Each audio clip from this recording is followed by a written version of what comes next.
2 years after my wedding was called off, I realized I was still stuck and addicted to being the victim. Today, I'm sharing how I finally let go and found my joy again. Let's get into it. Let me be honest what the victim mode looked like for me. So I wasn't just falling apart. I wasn't posting all of these sad, cryptic quotes on social media. I actually looked strong and productive on the outside, but on the inside, I was literally stuck. I would look at my wedding dress, the dress I never got a chance to wear, and I would instantly spiral into the why me? I'm a good woman. I don't deserve this. Will I ever find love? And it was that exact mindset that kept me powerless, waiting for someone to right the wrong that was done to me, or waiting for someone to come save me and make me feel better. But what shifted everything was the moment I realized this. God couldn't move me forward if I was still stuck on the why me's. So I had to retrain my brain and change those questions from why me to why do I keep allowing this to happen? What patterns do I need to disrupt to make changes? And it was in that moment that my healing journey actually began. If you've ever felt stuck like this in a season you know that God is trying to call you out of, go ahead and type yes down below in the comments. Let's see how many of us are walking this journey together. After recognizing the pattern that was keeping me stuck, I had to face an even harder truth. Forgiveness. But not forgiveness for him.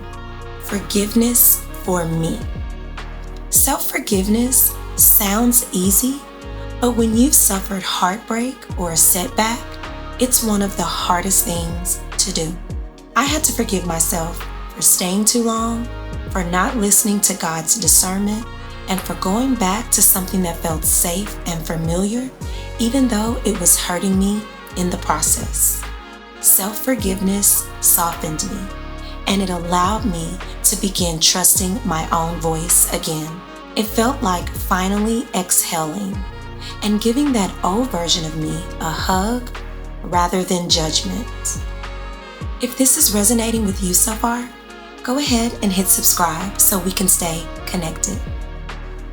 Now, forgiving myself opened the door, but I still had to get through to what was on the other side. And that was the one thing that I had avoided the longest. For 2 years, I had told myself I was fine. I threw scripture at the wound, I self-isolated, and I put on my strength like it was armor. But the simple truth, I wasn't healing, I was numbing. And here's the thing, we can't heal what we refuse to feel. I had to sit with the grief that I had pushed down. I had to sit with the anger that I pretended was not there. And I had to deal with the hurt that I was feeling, not for drama, but for honesty. And when I finally stopped trying to just get over it and start going through it, that's where God met me, right there in the messy middle of it all. And slowly, my fog began to lift.